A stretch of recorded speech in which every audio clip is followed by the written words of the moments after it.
Bonjour à toutes et à tous, bienvenue dans cette nouvelle émission. Le 3 septembre dernier, Monseigneur Luc Terlinden est devenu le 23e archevêque de Malines-Bruxelles. 300 jours plus tard, quel premier bilan fait-il de son année épiscopale? Quels sont les défis qu'il identifie aujourd'hui pour l'Église, ici et ailleurs? Et quelle est la place des chrétiens dans la société actuelle? Monseigneur Terlinden, bonjour. Bonjour. Bienvenue dans cette émission. Alors, avant d'aborder ces différentes questions avec vous, je vous propose de découvrir en images qui est Luc Terlinden. Le 22 juin 2023, c'est la surprise pour les catholiques de Belgique. Ils apprennent que leur nouvel archevêque s'appelle Luc Terlinden et qu'il est non pas un évêque, mais un simple prêtre de 53 ans.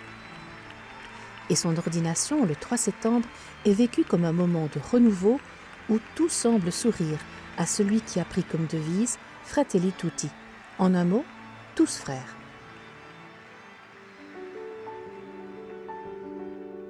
Né à Etterbeek, en région bruxelloise, ce petit dernier d'une fratrie de 7 enfants poursuit des études universitaires axées sur les sciences économiques, aussi bien à l'UCL Louvain qu'à la KUL. Avant de poser un choix important et pas évident, celui d'entrer au séminaire. Ordonné prêtre par le cardinal Danneels, il poursuit ensuite sa formation à Rome, où il défendra une thèse en théologie morale.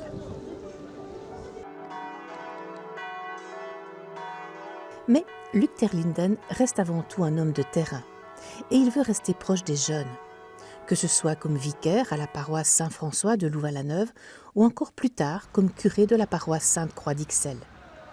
Là où il va lancer le pôle jeune pour les 18-30 ans, une manière pour de jeunes adultes de vivre une foi sans complexe. Le rituel de l'Eucharistie en dehors de la messe, comment... Président du séminaire diocésain francophone et puis vicaire général de l'archidiocèse de Malines-Bruxelles, Luc Terlinden grimpe les échelons en toute simplicité. Arrivé à la tête de l'Église de Belgique, est-ce qu'il se doutait alors des tempêtes qu'il devrait affronter? Je dois quand même dire, c'est douloureux. Vous voyez ce que je veux dire? C'est d'abord la douleur des victimes qu'on accueille et qu'on reçoit. Aujourd'hui, Luc Terlinden n'hésite pas à bousculer les habitudes en donnant plus de responsabilités aux femmes, par exemple. Bref, un archevêque qui se veut de son temps.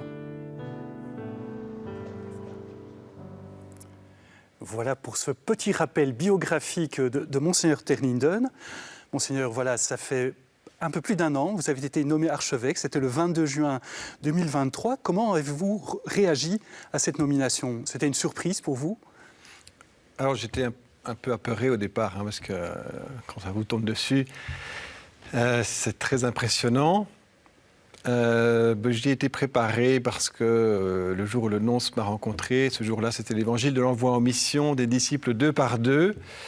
Et je me suis rappelé le oui que j'avais dit déjà pour entrer au séminaire, pour être ordonné prêtre. Et après tout, je me dis, ben voilà, si le Seigneur m'y appelle, me sentant soutenu aussi par beaucoup, que je restais dans cette même dynamique du oui. Quelle est la première décision que vous avez prise en tant qu'archevêque? On va faire le bilan un petit peu, mais voilà. Est-ce que vous vous souvenez de la première décision que vous avez prise? Ma première préoccupation, c'était la succession de Monseigneur Hutsin, évêque auxiliaire et responsable du vicariat du Bas-Wallon, qui, avec le départ de mon prédécesseur, arrivait lui aussi à la pension. Et donc j'ai lancé une consultation, aussi bien des gens du terrain, spécialement au Bas-Wallon, mais aussi j'ai demandé des avis jusqu'à Rome pour voir s'il y avait des nouvelles pistes possibles pour cette succession. Et c'est vrai que, eh bien, à la place d'un évêque auxiliaire, il y a maintenant une femme, Rebecca Charlier, déléguée épiscopale au Bas-Wallon. C'est aussi le fruit de cette consultation et c'est peut-être la décision la plus importante que j'ai prise au début de mon épiscopat. De fait, vous avez dit le jour de votre ordination, le 3 septembre, que vous souhaitiez donner plus de responsabilités aux femmes. Donc vous avez quelque part joint le geste à la parole. Selon vous, jusqu'où pourraient ou peuvent aller les femmes dans la prise de décision aussi au sein de l'Église. On sait qu'actuellement, dans la structure actuelle, depuis des siècles, évidemment, avec les évêques, le pape, ce sont essentiellement des hommes qui prennent les décisions. Est-ce que ça peut changer? Jusqu'où ça peut changer? C'est en train de changer et ça peut évidemment changer. Moi, je pense que les femmes doivent être associées aux prises de décision à tous les niveaux, dans le respect des complémentarités, des ministères de chacun. Et ce n'est pas seulement les femmes, c'est parce qu'on a connu pendant des siècles une Église qui était en pratique gouvernée pratiquement exclusivement par des clercs, des prêtres ou les évêques. Mais ce n'est pas la situation normale de l'Église en soi. Quand on y réfléchit, l'Église ne doit pas nécessairement être gouvernée que par des clercs, des prêtres ou des évêques. Et il faut associer un maximum de fidèles, de croyants dans cette gouvernance de l'Église. C'est l'idée aussi du pape François qui a lancé un synode. Alors un synode, qu'est-ce que c'est? C'est une réunion d'évêques du monde entier qui sont là pour conseiller le pape sur des sujets particuliers. Et donc il y a bientôt 3 ans, le pape a lancé un synode pour penser justement, repenser la gouvernance dans l'Église. Il y aura une réunion en octobre prochain. Qu'est-ce que vous attendez de ce synode d'octobre prochain? Alors, mon attente principale, c'est vraiment de revoir notre gouvernance dans l'Église. On a déjà beaucoup évolué depuis le Concile Vatican II et pratiquement aussi dans nos diocèses, notamment les conseils épiscopaux, donc les conseils qui entourent l'évêque, se sont ouverts à des personnes laïques et aussi à des femmes. Et moi, je m'en réjouis quand je vois le travail qui peut être accompli par un conseil épiscopal qui réunit non seulement l'évêque et des prêtres collaborateurs ou des évêques auxiliaires, mais également des laïcs hommes et femmes ou des diacres. C'est une grande richesse pour nous aujourd'hui. Et je crois que c'est aussi, pour nous, une manière de mieux répondre à notre mission d'annonce de l'Évangile. Qu'on vit dans cette complémentarité des états de vie, des ministères, des missions dans l'Église. Et l'apport de laïcs et l'apport de femmes est aussi très précieux. On n'aborde pas les questions de la même façon dans cette diversité-là. Alors, je reviens un petit peu en arrière aussi. En fait, 2 jours après vos ordinations, il y a eu la diffusion de la série Godvergeten en Flandre. Pour rappel, un documentaire où on entend des témoignages de victimes d'abus de membres de l'Église. Dans la foulée, 2 commissions parlementaires vont être installées. Monseigneur, comment analysez-vous ce que l'Église belge a fait pour répondre à la crise des abus ces 10 dernières années, et qu'est-ce qui lui reste à faire peut-être pour mieux entendre, peut-être mieux accompagner encore les victimes? Mais d'abord et avant tout, ces émissions nous ont encore fait encore mieux prendre conscience du scandale que constituent ces abus, et spécialement au sein de l'Église, et la douleur aussi que ça suscite. Alors, depuis 25 ans, l'Église a pris des initiatives pour se mettre à l'écoute davantage des victimes, pouvoir les recevoir, pouvoir reconnaître aussi leurs souffrances. Mais aujourd'hui, nous voulons aller plus loin encore dans cet accueil, dans cet accompagnement, avec évidemment aussi les recommandations qui nous sont faites par la commission parlementaire, que nous souhaitons, comme ce fut le cas la fois précédente, évidemment mettre en œuvre et même aller plus loin. C'est aussi une pastorale des victimes qu'on voudrait mettre en place, des victimes d'abus, pas seulement dans l'Église, mais aussi en dehors de l'Église. C'est vraiment susciter dans nos diocèses des lieux d'écoute et d'accompagnement.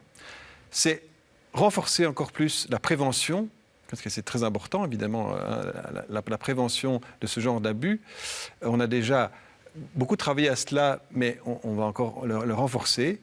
Et puis, il y a la question de l'accompagnement et du suivi des abuseurs, qui demandent aussi une grande attention avec des équipes interdisciplinaires pour le réaliser. À l'avenir aussi, nous voulons renforcer cette dimension. Alors évidemment, cette question des abus, c'est un défi pour l'Église déjà depuis pas mal d'années. Après 300 jours d'épiscopat à peu près, Monseigneur, quels seraient les autres défis principaux que vous identifiez pour l'Église en Belgique?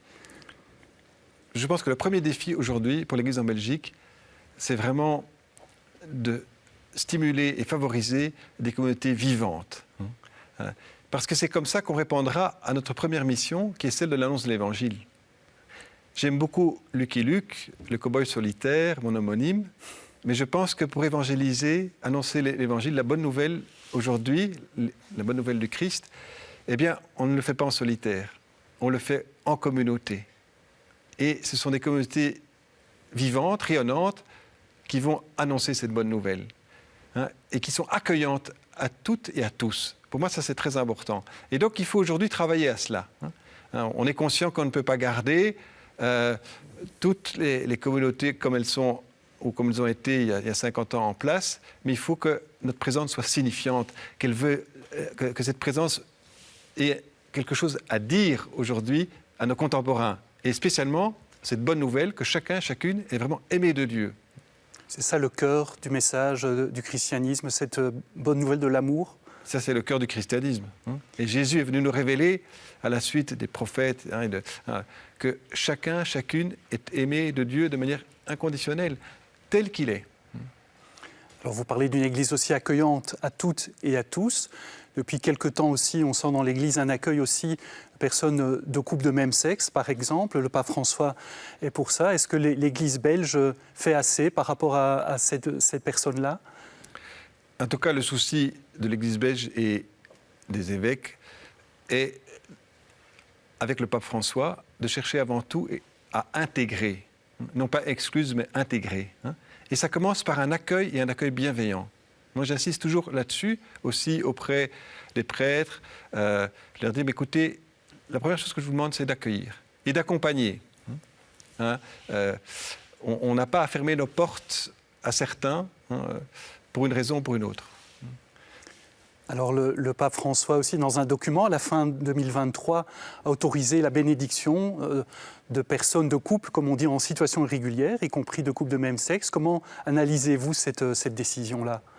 Je crois que pour le pape et ses collaborateurs, c'était une manière de manifester que personne n'est exclu de cette bonne nouvelle, que personne n'est exclu de l'Église, de manifester que la bienveillance de Dieu, parce que c'est la bénédiction, c'est manifester aussi la bienveillance de Dieu pour chacune et chacun, est vraiment pour tous,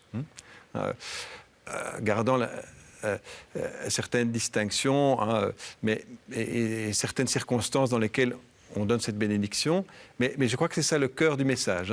Et c'est ce qui transparaît dans la lettre qui a en effet ouvert la possibilité de ces bénédictions. C'était de répéter que la bénédiction de Dieu, elle est vraiment pour tous. Monseigneur, il y a aussi la question de la place de l'Église dans la société qui a beaucoup évolué, la société a évolué, l'Église aussi. Comment voyez-vous aujourd'hui le rôle de l'Église dans la société actuelle, d'ailleurs aussi des autres religions? Qu'est-ce qu'elles peuvent apporter à la société aujourd'hui?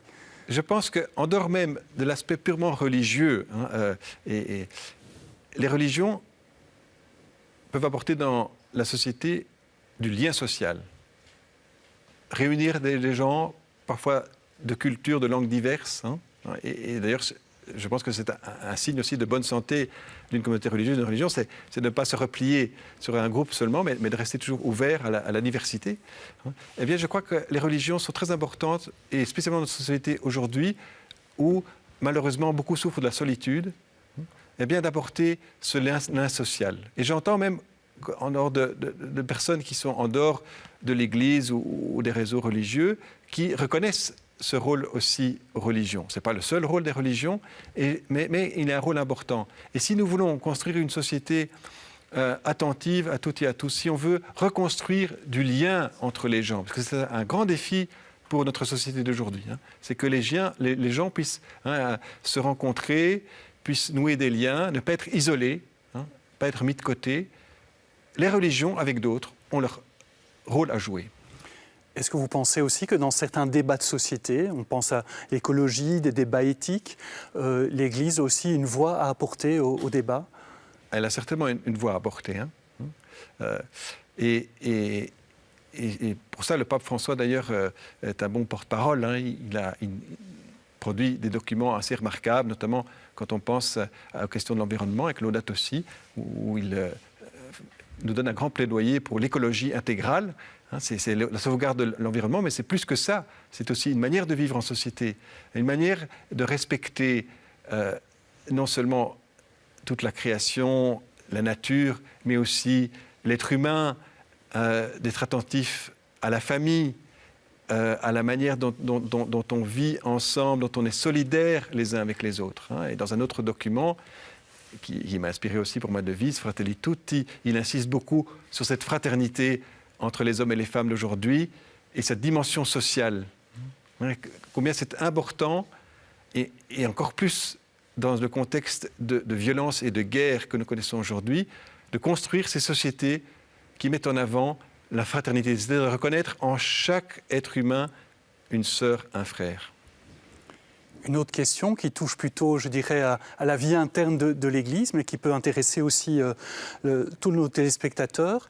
Il y a quelques mois, vous avez ordonné prêtre un homme marié, qui est un prêtre d'une église catholique d'Orient, l'église chaldéenne. Donc en Orient, on peut ordonner prêtre des hommes mariés. Est-ce qu'un jour, prochainement, ce sera aussi possible que dans l'église d'Occident, comme on l'appelle, l'église chez nous, catholique, on pourra avoir des prêtres qui sont mariés ? Alors, je n'ai pas de boule de cristal pour vous dire si ce sera possible dans un avenir assez proche, mais en tout cas, ça a existé dans notre Église aussi, pendant le premier millénaire. Donc, j'allais dire que ce n'est pas en soi une exception. Et l'ordination récente, en effet, comme vous venez de le rappeler, d'un homme marié dans notre diocèse, d'une Église orientale, nous le montre aussi. Personnellement, moi, je vois ça comme un enrichissement pour l'Église. Et ça n'enlèvera pas aussi la valeur de vocation de prêtre célibataire. Le Seigneur continue à appeler des femmes et des hommes à se consacrer à lui dans le célibat. Et aussi, pour certains hommes, comme prêtres. Mais il y a là à nouveau une complémentarité, une richesse pour l'Église. Et quand j'entends mes confrères d'Orient, qui connaissent ce clergé, ces prêtres à la fois mariés ou célibataires, eh bien, ils sont vraiment heureux de cette situation. Ils voient le positif de cette situation. En 1994, ça remonte déjà un petit peu, le pape Jean-Paul II a dit clairement non à l'ordination des femmes. Pourtant, c'est une question qui revit régulièrement, qui vit aussi aujourd'hui au sein de l'Église catholique. Est-ce que pour vous, une femme pourrait être ordonnée diacre, prêtre ou même évêque ? Alors, aujourd'hui, la question de l'ordination des femmes diacres est posée, puisqu'il y a même une commission à Rome qui y travaille, et elle est posée aussi tout simplement parce que des femmes diacres, dans l'histoire, ça a existé. Et donc, peut-être rappeler ce qu'est le rôle du diacre au sein de l'Église ? Mais le diacre, à côté des prêtres, les diacres forment aussi des collaborateurs de l'évêque et qui signifient spécialement la place du Christ comme celui qui sert, se met au service des autres. Alors, le diacre n'a pas l'exclusivité du service, fort heureusement, mais il est un signe que l'Église et que chaque baptisé, chaque chrétien est appelé à suivre le Christ dans le service des autres. Et donc on a cette possibilité qui a existé de femmes diacres. On réfléchit, dit mais qu'est-ce que ça représente exactement, quel statut cela avait, Mais en tout cas, avec les évêques de Belgique, nous souhaitons poser la question et dire aussi, mais cette question ne demande peut-être pas une réponse pour le monde entier. Et là aussi, un des enjeux du synode d'octobre, c'est est-ce qu'on pourrait reconnaître que certaines questions, dirait-on plutôt disciplinaires, questions d'organisation. Oui, enfin, d'un choix qu'on fait, comme l'exemple qu'on vient de citer d'hommes mariés prêtres, qui existe aujourd'hui dans l'Église catholique dans certaines régions, dans certaines églises d'Orient, eh bien, est-ce qu'on ne pourrait pas régler ces questions-là aussi, par exemple, de la possibilité, à nouveau, d'ordonner les femmes diacres pour certaines régions du monde. C'est déjà le cas pour le diaconat permanent. Le Concile Vatican II a rétabli le diaconat permanent, et donc aussi la possibilité pour des hommes mariés d'être aujourd'hui ordonnés diacres. C'est une possibilité que beaucoup d'églises ont prise, comme chez nous en Europe. Mais par exemple, les églises d'Afrique, aujourd'hui, ont fait le choix de ne pas ordonner de diacre permanent. Donc des questions qui peuvent être tranchées en fonction des églises locales ou des régions. En Belgique, en septembre prochain, il y aura un grand événement pour l'Église catholique belge, mais on peut dire pour tout le pays. Ce sera la visite du pape François. Qu'attendez-vous, Monseigneur, de cette visite du pape en Belgique ? Je pense que c'est un beau cadeau qui nous est fait. On sait que c'est assez exceptionnel que le pape François vienne dans un pays d'Europe occidentale. Mais pour nous, c'est une chance et qui ne peut, à mon avis, que nous donner une joie renouvelée, un nouvel élan dans notre mission, dans notre annonce de l'Évangile. Et je pense que ce sera vraiment un bel événement, j'en suis convaincu, populaire aussi, d'enthousiasme, hein, et qui va nous relancer notre mission. Et notre mission première, qui, comme je l'ai dit, est toujours d'annoncer l'Évangile. Cette bonne nouvelle, hein, chacune et chacun est vraiment aimé de Dieu. Alors, pour la dernière partie de cette émission, j'ai envie de vous poser quelques questions plus personnelles qui ont trait à votre spiritualité. Vous êtes membre des fraternités sacerdotales Charles de Foucauld. Charles de Foucauld, c'était qui et pourquoi est-ce que cette figure vous inspire particulièrement? Alors, Charles de Foucauld, c'était un jeune aristocrate français, malheureusement orphelin à l'âge de 6 ans de ses 2 parents, et puis qui va rentrer à l'armée, va avoir une carrière militaire, un peu à la suite de son grand-père, etc. Et partir en Afrique du Nord, c'est l'époque des colonies. Ouais. Et il va découvrir là notamment la foi musulmane. Comme officier, plus tard comme explorateur au Maroc. C'est assez impressionnant. Il est parti déguisé en juif parce que les chrétiens ne pouvaient pas rentrer au Maroc à l'époque pour une exploration pendant 1 an. Et il va être touché par ces musulmans qu'il voit, hein, par leur attitude de croyants. À tel point que ça va le faire réfléchir parce que Charles de Foucauld était devenu à l'adolescence agnostique. Il avait pris du recul par rapport à la foi de son enfance. Et ça va le faire réfléchir et finalement, soutenu aussi par une cousine qui était vraiment comme une nouvelle mère pour lui, ça va le conduire finalement à rencontrer un prêtre à Paris, où il va se confesser et où il va être retourné et avoir cette foi vivante qui va lui donner tout le temps l'envie d'aller rejoindre d'abord le Christ, de se faire le plus proche du Christ, et le Christ qui a pris la dernière place, qui s'est humilié, hein, qui s'est fait petit, et en même temps rejoindre ceux qui sont les plus loin de l'Évangile, pour leur annoncer cette bonne nouvelle. Et finalement, ça va le conduire comme prêtre dans le Sahara, au milieu des Touaregs, et se faire proche là de ces gens-là, par amour de Jésus et par amour de tout homme, de toute femme, qui reconnaît comme un frère, une sœur, hein, et il parlera de la fraternité universelle, être frère de tous, à la suite de Jésus. Et se faire de tous, ça veut dire apprendre la langue de ceux avec qui je vis, hein, connaître leur culture, hein, et annoncer la bonne nouvelle, pas seulement et d'abord par des paroles, parce que parfois ce n'est pas possible, mais d'abord par sa vie, en se faisant bon comme Jésus est bon. Et c'est ça qui m'inspire chez Charles de Foucauld, c'est son amour de Jésus, son grand amour de Jésus, et aussi ce grand désir qu'il a eu de se faire proche des hommes et des femmes d'aujourd'hui, d'essayer de les comprendre, hein, d'accueillir ce qu'elles ont aussi à nous donner, hein, et humblement, avec d'autres, de témoigner alors de ce qui me fait vivre aussi, hein, cette foi en Jésus, cet amour de Dieu. Alors Charles de Foucauld, en étant dans le Sahara, il a vécu longtemps comme ermite aussi. Une grande partie de son temps était consacrée à la prière. Est-ce que vous avez le temps, Monseigneur, de prier au milieu de toutes les activités, de toutes les responsabilités que vous avez? Alors j'essaie de le prendre en tout cas. Pour moi, c'est important. Commencer la journée aussi en célébrant l'Eucharistie. Et puis de trouver un moment, souvent en fin d'après-midi, pour prendre un temps de prière personnelle, hein, et dans toutes les activités diverses. C'est vraiment important. Hein. Parfois, j'ai une tête un peu bousculée, mais j'essaie de garder le plus possible cette fidélité aussi à la prière.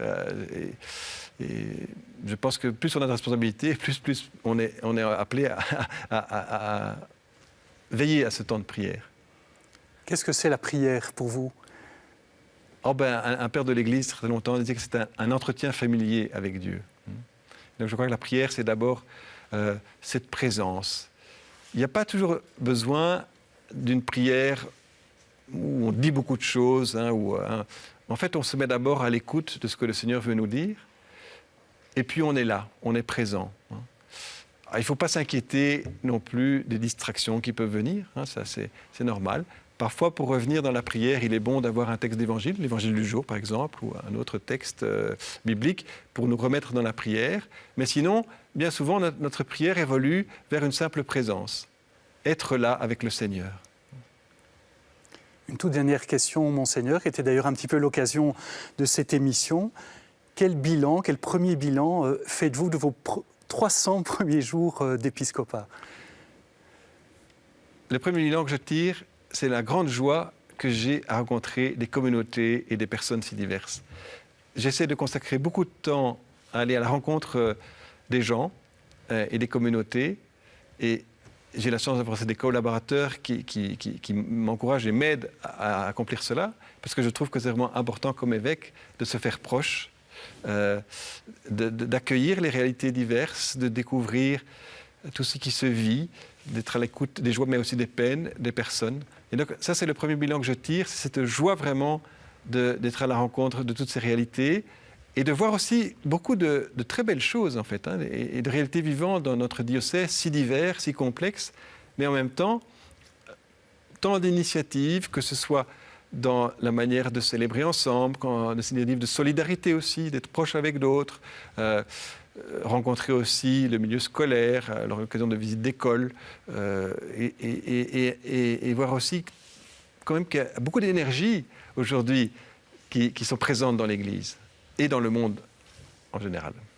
Monseigneur Ternidon, merci beaucoup d'avoir répondu à nos questions. Et donc voilà, Monseigneur Ternidon qui était avec nous aujourd'hui, 1 an après son ordination épiscopale. Si vous souhaitez revoir cet entretien, eh bien rendez-vous comme toujours sur la plateforme Ovio ou sur le site catobel.be. Merci d'avoir été avec nous aujourd'hui et à très bientôt pour une prochaine émission.